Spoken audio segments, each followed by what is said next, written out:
So I'm here at the World Economic Forum in Davos with Oleksandra Matviichuk. She's a human rights defender and the head of the Kiev-based Center for Civil Liberties. Oleksandra, your organization has been investigating human rights abuses by Russia since 2014, since the annexation of Crimea by Russia. How has your work changed since the full-scale invasion by Russia of Ukraine?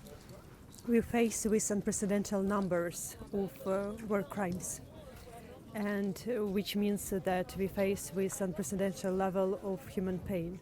I always tell that we not just document violations of Geneva and Hague conventions, we document human suffering.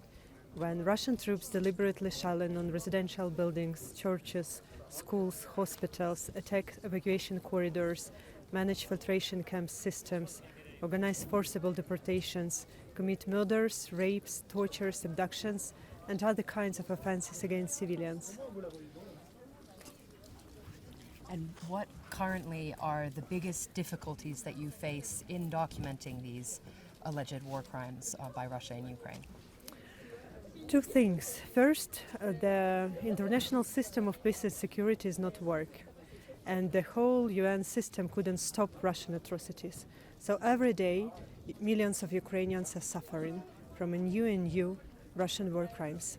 And second, I ask myself, for whom do we document all these crimes for? Who will provide justice for hundreds of thousands of victims of this war?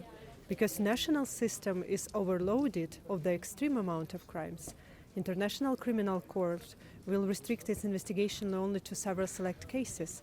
We must establish additional international tribunal to hold Putin, Lukashenko, and other Russian war criminals accountable. And how hard is this work on you emotionally, on you and your colleagues at the Center for Civil Liberties? It's hard. We are faced with something inhuman. We are all human beings. You couldn't be indifferent to human pain. Like when in Davos yesterday from the stage I told the story of a pregnant woman who was beaten severely because she had pro-Ukrainian sympathy, and she begged not to beat her because she's waiting for a child, and she was told you have pro-Ukrainian sympathy and your child have no right to be born. This story and this pain is understandable for each people, regardless of who they are, their nationality, their ideology, their political view, their religion, their social position, etc. Your organization also promotes democracy in Ukraine and has been doing that for several years. Do you think, on an optimistic note, that this war can in some way push forward democratic reforms in Ukraine, that Ukraine will come out more democratic from this war? Victory for Ukraine is not just to restore international order, to push Russian troops out from Ukraine and occupy Crimea and other Ukrainian territories. Victory for Ukraine is to succeed in democratic transformation and build sustainable democratic institutions.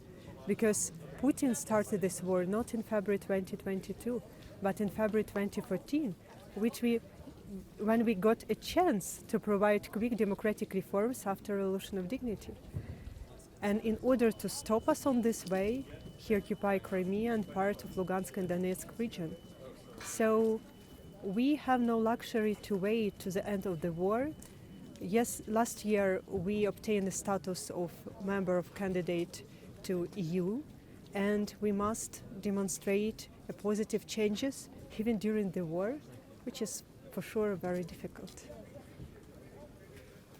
We're now here in Davos at the World Economic Forum. Ukraine is on the agenda here as one of the focuses of the conference, but there's also a lot of big issues on the agenda for world leaders here, including the recession risk, inflation, a food crisis, and so on. Do you feel like Ukraine is getting enough attention? We hear about Ukraine during conversations, during panels, during non-formal meetings, but we need not just talking about Ukraine, what's going on, but finding a solution.